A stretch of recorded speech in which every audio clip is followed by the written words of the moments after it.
Christmas cheer is in the air! Feel my power! Take the riches!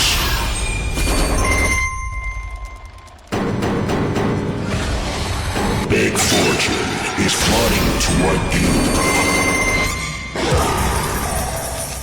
Jackpot Master! Play now!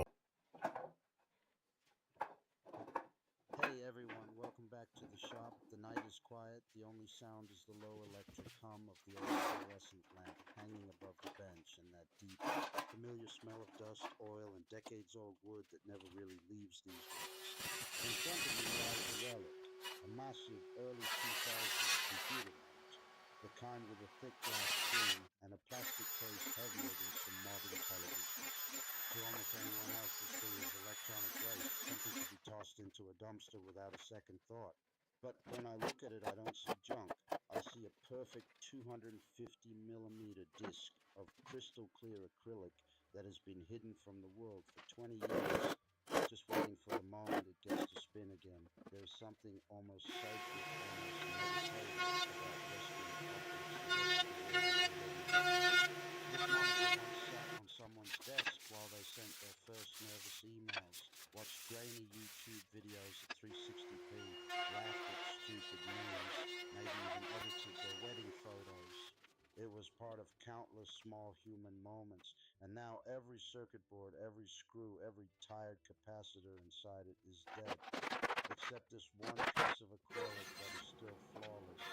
Tonight, that forgotten piece becomes the heart of a real workshop machine, a disc sander that will quietly, faithfully smooth wood long after both it and I are gone.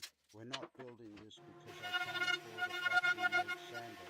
We're building it because only when you take trash in your hands, cut it, weld it, balance it, and finally hear it roar to life, do you truly understand what a tool actually is? A tool is not a product. A tool is a conversation between you, the material, and time itself.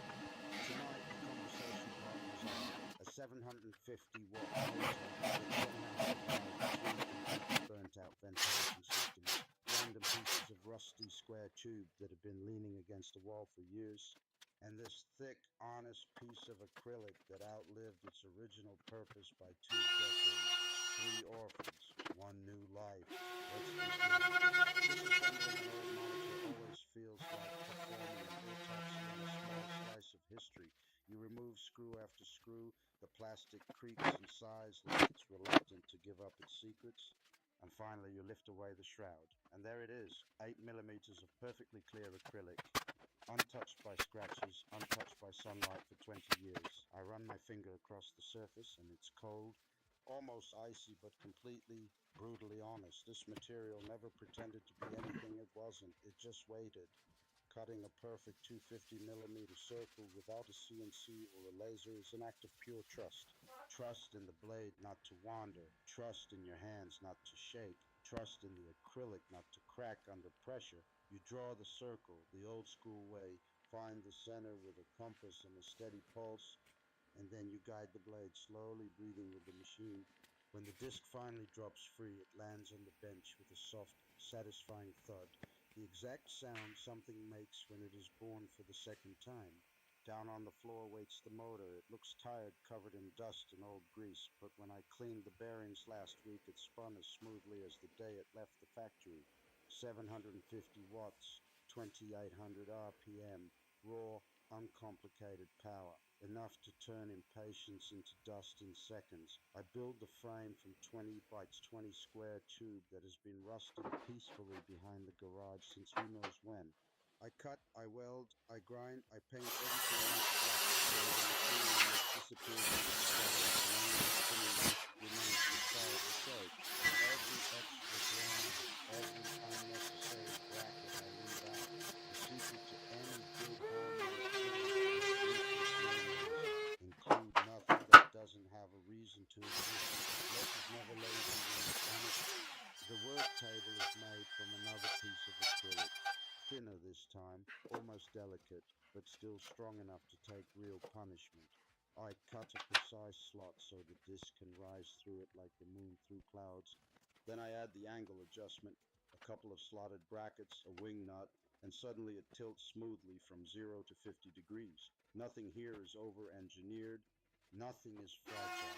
It's true, honest, and accurate to within half a degree, exactly what you need, and not a single thing more. Across the entire face of the big disc, I glue industrial-grade hook and loop. When the first sheet of 80 grit abrasive rips onto it, the sound is pure commitment, like tearing open a letter you already know will change everything. Under the table, I weld a simple 50mm dust port aimed directly at the point where wood meets grit.